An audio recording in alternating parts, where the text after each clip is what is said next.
Good morning everyone. मैं यश प्रजापति आप लोगों का स्टडी विथ एसएस क्लास में आप लोगों का हार्दिक स्वागत करता हूं। मैं आप लोगों को आज कक्षा 10 का रसायन विज्ञान का पहला अध्याय रासायनिक समीकरण एवं रासायनिक अभिक्रिया पढ़ाऊंगा। इसमें ध्यान रखिए, इसमें दो शब्द आ रहे हैं, रासायनिक अभिक्रिया एवं रासायनिक समीकरण। तो सबसे पहले हम आप लोगों को बताते हैं रासायनिक अभिक्रिया। रासायनिक अभिक्रिया ऐसे परिवर्तन जिनमें नए गुण वाले पदार्थों का निर्माण होता है, रासायनिक अभिक्रिया कहते हैं। जैसे श्वसन, भोजन का पाचन, दही का जमन, ये अभिक्रियाएं क्या है? रासायनिक अभिक्रियाएं कहलाती हैं। और दूसरा शब्द आता है रासायनिक समीकरण। रासायनिक समीकरण किसी रासायनिक अभिक्रिया का समीकरण के रूप में प्रतीकात्मक निरूपण रासायनिक समीकरण कहलाता है। जैसा कि हमने बताया आपको रासायनिक अभिक्रिया के बाद हमने आपको बताया रासायनिक समीकरण। जब हम रासायनिक समीकरण को प्रतीकात्मक रूप में लिखते हैं तो उसे हम कहते हैं रासायनिक समीकरण। जैसे कार्बन प्लस ऑक्सीजन, इन दोनों का ऐड करते थे बन जाता है कार्बन डाइऑक्साइड। यह क्या है? प्रतीकात्मक परिवर्तन। या ये भी कह सकते हैं कार्बन को हम कोयला कहते हैं ऑक्सीजन, या कोयला को ऑक्सीजन से क्रिया करवाते हैं तो वहां पर बनता है कार्बन डाइऑक्साइड। प्रकृति में दो प्रकार के परिवर्तन पाए जाते हैं। पहला परिवर्तन कहलाता है भौतिक परिवर्तन, जिसमें अवस्थाओं का परिवर्तन होता है, जैसे ठोस से द्रव का बनना, द्रव से गैस का बनना। ये हम भौतिक विज्ञान में अध्ययन करेंगे। दूसरा कहलाता है रासायनिक समीकरण या रासायनिक परिवर्तन। जब रसायनों का एक रूप से दूसरे रूप में, या कह सकते हैं जब दो अभिकारक मिलकर किसी नए उत्पाद का निर्माण करते हैं उसे रासायनिक परिवर्तन कहते हैं। तो रासायनिक परिवर्तन का हम समीकरण लिखते हैं जो इस प्रकार है। जैसा कि हमने बताया प्रकृति में परिवर्तन दो प्रकार के होते हैं, भौतिक परिवर्तन और रासायनिक परिवर्तन। हम बताते हैं रासायनिक परिवर्तन जब दो या दो से अधिक अभिकारक अभिक्रिया के फलस्वरूप नए उत्पाद का निर्माण करते हैं उसे रासायनिक परिवर्तन कहते हैं। जैसे कोयले का कार्बन डाइऑक्साइड और उष्मा में परिवर्तन। अब इसका पहले हम प्रतीकात्मक रूप में लिखते हैं, कार्बन प्लस ऑक्सीजन हो जाएगा कार्बन डाइऑक्साइड और उष्मा। कहते हैं कि कोई भी वस्तु तभी जलती है जब वह ऑक्सीजन से क्रिया करती है। उसी प्रकार जब हम कार्बन को वायु के संदर्भ में या ऑक्सीजन की उपस्थिति में जलाएंगे तो वहां पर कार्बन डाइऑक्साइड गैस और उष्मा निकलेगी। अब दूसरी चीज आती है संतुलित रासायनिक समीकरण। अब हम संतुलित रासायनिक समीकरण। संतुलित रासायनिक समीकरण क्या होता है, इसको हम परिभाषा में बताते हैं। किसी भी संतुलित रासायनिक समीकरण के दोनों पक्षों में सभी तत्वों के परमाणुओं की संख्या समान होती है। जैसा कि हमने यहाँ पर अभिक्रिया करवाया हाइड्रोजन और ऑक्सीजन का, यहाँ बन रहा है H2O प्लस उष्मा। यह देखा जाए तो संतुलित रासायनिक समीकरण नहीं है। क्यों? क्योंकि यहाँ पर हाइड्रोजन के दो अणु है और ऑक्सीजन के दो अणु है। यहाँ पर हाइड्रोजन के दो अणु तो दिख रहे हैं लेकिन ऑक्सीजन के दो अणु नहीं दिख रहे हैं। इसलिए इसको हम संतुलित करने के लिए इस समीकरण में सिर्फ हमें ये कर देना होगा 2H2 प्लस O2। अब यहाँ हम देखते हैं कि यह क्या पूर्ण रूप से संतुलित है या नहीं। तो अगर हम यहाँ पर बनाएंगे 2H2O तो ध्यान रखिए ये भी जल का सूत्र है, ये भी जल का सूत्र है। यहाँ पर देखिए हाइड्रोजन की संख्या 4 हो जा रही है, यहाँ भी हाइड्रोजन की संख्या 4 हो गई। यहाँ ऑक्सीजन की 2 संख्या है, यहाँ पर ऑक्सीजन 2 दिख रहा है, लेकिन इस 2 का मल्टीपल जैसे करेंगे तो ऑक्सीजन की परमाणु संख्या क्या हो जाएगी? बराबर। इस प्रकार हम संतुलित रासायनिक समीकरण को संतुलित करते हैं। हम संतुलित रासायनिक समीकरण तभी कह सकते हैं जब दोनों तरफ परमाणु तत्व के परमाणुओं की संख्या बराबर होती है तो रासायनिक समीकरण कहलाता है। अब अभिकारक और उत्पाद क्या होते हैं उसके बारे में बताते हैं। इसमें इसको हम कह सकते हैं ये अभिकारक है, ये भी अभिकारक है, लेकिन यहाँ जो बना है इसको हम उत्पाद कहते हैं। अब अभिकारक किसे कहते हैं, उत्पाद किसे कहते हैं, तो हम इन दोनों को सबसे पहले समीकरण के रूप में इन दोनों को ही हम परिभाषा देखते हैं। अभिकारक किसे कहते हैं? अभिकारक ऐसे पदार्थ जो किसी रासायनिक अभिक्रिया में भाग लेते हैं उसे अभिकारक कहते हैं। और दूसरा है उत्पाद ऐसे पदार्थ जिनका निर्माण रासायनिक अभिक्रिया के फलस्वरूप होता है उसे उत्पाद कहते हैं। इसको हम एक समीकरण के रूप में दिखाते हैं। कार्बन प्लस ऑक्सीजन ये हो जाता है कार्बन डाइऑक्साइड प्लस ऊष्मा। इसमें कार्बन अभिकारक है, ऑक्सीजन अभिकारक है, लेकिन यहाँ जो कार्बन डाइऑक्साइड बन रही है उसे उत्पाद कहेंगे। ये हो गया उत्पाद, ये हो गया अभिकारक और ये भी हो जाएगा अभिकारक। अब हम आप लोगों को बताएंगे रासायनिक अभिक्रिया। रासायनिक अभिक्रिया कितने प्रकार की होती है? तो ये आप ये जानिए रासायनिक अभिक्रियाएं कुल 5 प्रकार की होती हैं। हम अब उन पांचों अभिक्रियाओं के बारे में आपको बताएंगे रासायनिक अभिक्रिया कितने प्रकार की होती है। जैसा कि हमने बताया कि अभिक्रियाएं 5 प्रकार की होती है। पहला होता है संयोजन या संयोजी अभिक्रिया। अगर आपके आगे संयोजन लिखा है या संयोजी तो समझ जाइए कि संयोजन और संयोजी दोनों एक ही शब्द है। दूसरा आता है वियोजन या अपघटन अभिक्रिया, ये दोनों एक ही हैं। विस्थापन अभिक्रिया। अगला आता है द्विविस्थापन अभिक्रिया, उपचयन अपचयन या रेडॉक्स अभिक्रिया। पचवीं अभिक्रिया को रेडॉक्स अभिक्रिया के नाम से भी जानते हैं। अब हम सबसे पहले बताते हैं संयोजन या संयोजी अभिक्रिया। ऐसी अभिक्रिया जिसमें दो या दो से अधिक अभिकारक आपस में मिलकर नए उत्पाद का निर्माण करते हैं संयोजन या संयोजी अभिक्रिया कहलाती है। तो ध्यान रखिए दो या दो से अभिकारक की बात हुई है। पहला हो गया कैल्शियम ऑक्साइड, दूसरा जल। ये भी अभिकारक है और ये भी अभिकारक। जब दो अभिकारक मिलकर एक नए उत्पाद कैल्शियम हाइड्रोक्साइड का निर्माण करते हैं तो इसे हम कहते हैं संयोजन अभिक्रिया। यहाँ पर संयोजन अभिक्रिया में एक अभिक्रिया और का नाम आता है ऊष्माक्षेपी अभिक्रिया। ऊष्माक्षेपी अभिक्रिया क्या होती है? वह अभिक्रिया जिसमें अभिक्रिया के दौरान ऊष्मा का निर्माण होता है उसे ऊष्माक्षेपी अभिक्रिया कहते हैं। जैसा कि हमने समीकरण में दिखा दिया है, बाद में इसमें ऊष्मा भी निकल रही है। और दूसरा समीकरण और इसमें ले सकते हैं, जैसे कार्बन और ऑक्सीजन में क्रिया करवाते हैं, इसमें कार्बन डाइऑक्साइड के साथ साथ क्या बनता है? ऊष्मा निकलती है, तो इसे हम कह सकते हैं ऊष्माक्षेपी अभिक्रिया। अब संयोजन अभिक्रिया या संयोजी अभिक्रिया में दो बातें आ रही हैं, ऊष्माक्षेपी अभिक्रिया, संयोजन अभिक्रिया। तो संयोजन अभिक्रिया को ऊष्माक्षेपी अभिक्रिया भी कह सकते हैं। अब दूसरी अभिक्रिया आती है वियोजन या अपघटन अभिक्रिया। जब किसी अभिक्रिया में एकल अभिकारक टूटकर दो या दो से अधिक उत्पाद का निर्माण करते हैं, वियोजन या अपघटन अभिक्रिया कहलाती है। वियोजन या अपघटन अभिक्रिया को हम ऊष्माशोषी अभिक्रिया के नाम से भी जान सकते हैं। क्यों और कैसे? यहाँ ध्यान रखिए वियोजन अभिक्रिया 3 प्रकार की होती है।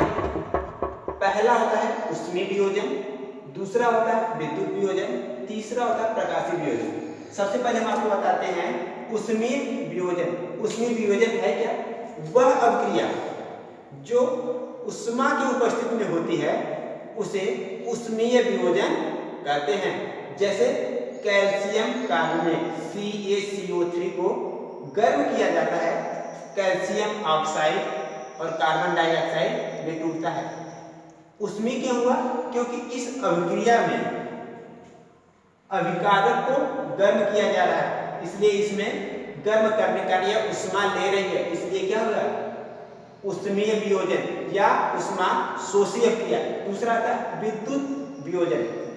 वह अभिक्रिया जो विद्युत की उपस्थिति में करवाई जाती है, वह अभिक्रिया जो विद्युत के उपस्थिति में करवाई जाती है उसे विद्युत वियोजन अभिक्रिया कहते हैं। जैसे जल का सूत्र हमने लिखा है 2H2O।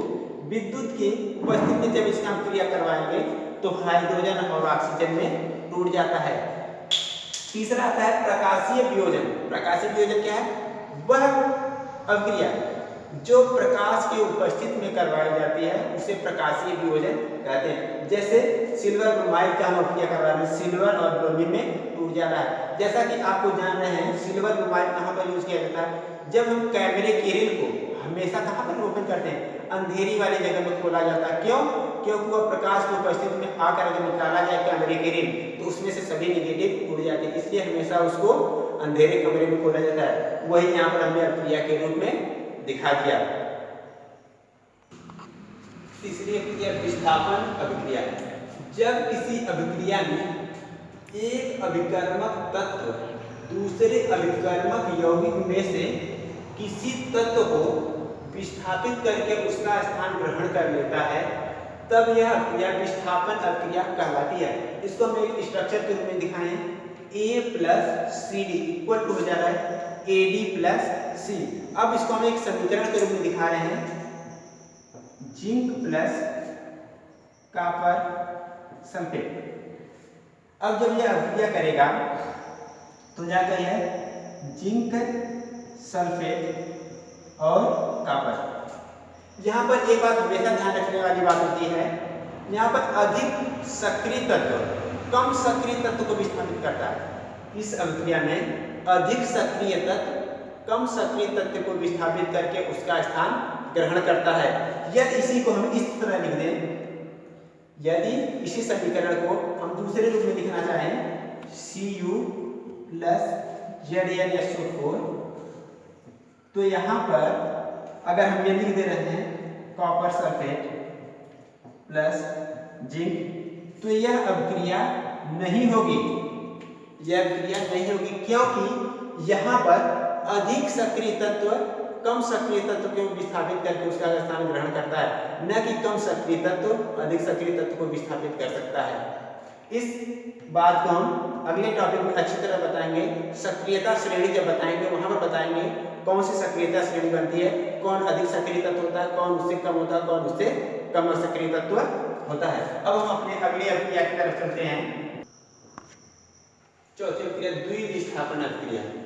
वे अभिक्रियाएं जिनमें अभिकारकों के बीच आयनों का आदान प्रदान होता है उसे द्विविस्थापन अभिक्रिया कहते हैं। द्विविस्थापन अभिक्रिया को हम एक स्ट्रक्चर के रूप में दर्शा रहे हैं, ABCD। यहाँ पर होता है AD और CD। यहाँ जो B और यहाँ जो D है ये आयनों के रूप में कार्य करेंगे। इसके लिए हम एक दूसरा समीकरण लेते हैं, सोडियम सल्फेट और बेरियम क्लोराइड। तो यहाँ पर अगर हम ध्यान दें, इस सोडियम को हमने लिख लिया, जैसा कि स्ट्रक्चर मैंने दिखाया था, A के साथ कौन आ जा रहा है D, तो उसी के साथ A के साथ हो जाएगा सोडियम, ये ले लिया जाएगा Cl, हो जाएगा सोडियम क्लोराइड। अब यहाँ देखिए C के स्थान B है, इसको कहते हैं बेरियम। अब इसके स्थान के साथ कौन आएगा, B वाला पार्ट, B वाले पार्ट के स्थान पे SO4 है, इसको लिख सकते हैं SO4। यहाँ हम ध्यान देंगे इन आयनों का सिर्फ आदान प्रदान हुआ है, सोडियम सल्फेट बेरियम क्लोराइड। अब सोडियम सल्फेट किसमें बदल जा रहा है, सोडियम क्लोराइड में, और बेरियम क्लोराइड बन जा रहा है बेरियम सल्फेट में। बस हम ये कह सकते हैं द्विविस्थापन अभिक्रिया जिनमें सिर्फ आयनों का आदान प्रदान होता है वे द्विविस्थापन अभिक्रिया कहलाती हैं। और हमारी पांचवी अभिक्रिया है उपचयन या रेडॉक्स अभिक्रिया।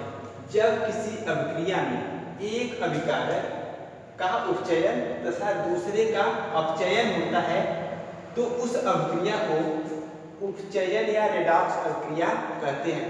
इसको हम दूसरे शब्दों में ये भी कह सकते हैं, वह अभिक्रिया जिसमें उपचयन तथा अपचयन दोनों अभिक्रियाएं एक साथ होती हैं उसे रेडॉक्स अभिक्रिया कहते हैं। उपचयन को ऑक्सीकरण या ऑक्सीडेशन कह सकते हैं, जैसे कार्बन प्लस O2, यह हो गया CO2। यहाँ पर ऑक्सीजन कार्बन के साथ जुड़ रहा है इसलिए इसको कहेंगे ऑक्सीकरण। और दूसरा आता है उपचयन या अवकरण, या जिसे कहते हैं रिडक्शन या इसको कह सकते हैं वह अभिक्रिया जिसमें ऑक्सीजन निकलती है, ऑक्सीजन जिंक ऑक्साइड, यहाँ पर लिखे हैं जिंक ऑक्साइड, यहाँ पर ऑक्सीजन, और अभिक्रिया करवाते हैं CO से, यहाँ हो जाएगा जिंक प्लस CO2। तो यहाँ पर आपको ध्यान में देना है, यहाँ पर ऑक्सीजन कार्बन के साथ जुड़ रही है, यहाँ पर ऑक्सीजन जो है जिंक से विक्षेपित होकर बाहर निकलकर कार्बन के साथ जुड़ रही है। इसको हम कह सकते हैं कार्बन डाइऑक्साइड ऑक्साइड। तो हम साधारण शब्दों में कह सकते हैं वह अभिक्रिया जिसमें अपचयन तथा उपचयन दोनों अभिक्रिया एक साथ होती है उसे रेडॉक्स अभिक्रिया कहते हैं। रेडॉक्स अभिक्रिया इस तरह भी जान सकते हैं, यहाँ से अवकरण का RED और ऑक्सीकरण का OX अगर हम जोड़ दें RED-OX, ये हो जाएगा रेडॉक्स अभिक्रिया। अब लोग इसको समझ चुके होंगे। अब हम आपको बताते हैं संक्षारण और विकृत गंधिता क्या है। संक्षारण, जब कोई धातु नमी के संपर्क में आती है तब वह संक्षारित होती है, इस प्रक्रिया को संक्षारण कहते हैं। जैसे हम किसी लोहे की राड को नमी वाले स्थानों पर फेंक देते हैं तो धीरे धीरे उसपे वह ऑक्सीजन से क्रिया करके उसपे एक परत से चढ़ने लगती है, और कुछ दिनों बाद जब उस राड को हम लेकर आते हैं तो देखते हैं उसका वजन भी बढ़ जाता है। लेकिन उसको एक बार पटक देते हैं तेजी से तो पता चलता है वह राड जितना मोटा था उससे कुछ कम मोटा रह जाता है। इस कारण वह क्या हो जा रहा है, क्या उसे हम जंग लगना भी कर सकते हैं या संक्षारण कर सकते हैं। जब वह संक्षारित होने लगे तो उसे हम संक्षारण कहते हैं। अगला है विकृत गंधिता। तेल या वसा के उपचयित होने के कारण जब खाद्य पदार्थों से गंध आने लगती है तो उसे विकृत गंधिता कहते हैं। जैसे जब हम कोई तेली या वसीय पकवान बनाते हैं और उसको कुछ समय तक रख देते हैं तो वह जब ऑक्सीजन के संपर्क में आती है, वायुमंडल के संपर्क में आती है, तो वह धीरे धीरे उससे क्रिया करने लगती है और क्रिया करके उसको खराब कर देती है। जब वो खराब कर देती है तो उसमें से स्वतः से क्या होने लगेगी, गंध आने लगती है, उससे हम विकृत गंधिता कहते हैं। जैसे हम कोई वसीय पदार्थ बनाए हैं, जैसे हम मीट मछली बना के रख दिए और वह खुला छोड़ देते हैं, वायु से क्रिया करने लगती, करते करते कुछ समय बाद ऐसा होता है कि उसमें से स्वतः ही क्या होने लगती है, गंध आने लगती है। और एक चीज और हम यहाँ पर जानेंगे कि जैसे कोई तेलीय पदार्थ जैसे पॉपकॉर्न हो गया, कुरकुरे हो गया, हम किसी पैकेट में लाते हैं तो क्यों खराब नहीं होता है, लेकिन जब उसी में एक छोटा सा छिद्र हो जाता है उसमें से उसकी गैस निकल जाती है, वो खराब हो जाता है, लेकिन दूसरा नहीं खराब होता है। उसका रीजन यही है कि जब उस पैकेट में खुल जाता है, हवा चली जाती है, वो ऑक्सीजन से क्रिया कर लेती है तो क्या होता है, वह खराब होने लगती है। और उन पैकेटों में ये भी बताते हैं आपको कि जब कोई पैकिंग की वस्तु आती है तो उसमें हमेशा नाइट्रोजन गैस भरी जाती है, जो कि नाइट्रोजन गैस बहुत ही कम क्रियाशील होती है। इस कारण से जब तक उसमें गैस बनी रहती है तब तक वो खराब नहीं होता है। जैसे उसमें से गैस निकलती है तो क्या होता है, वह पदार्थ खराब होना स्टार्ट हो जाता है। एक चीज और बता दें, प्रतिऑक्सीकरण या एंटीऑक्सीडेंट दो होते हैं। पहला होता है विटामिन ई और विटामिन सी। जहाँ तक मुझे उम्मीद है कि आप लोगों की टॉपिक बहुत पसंद आई होगी।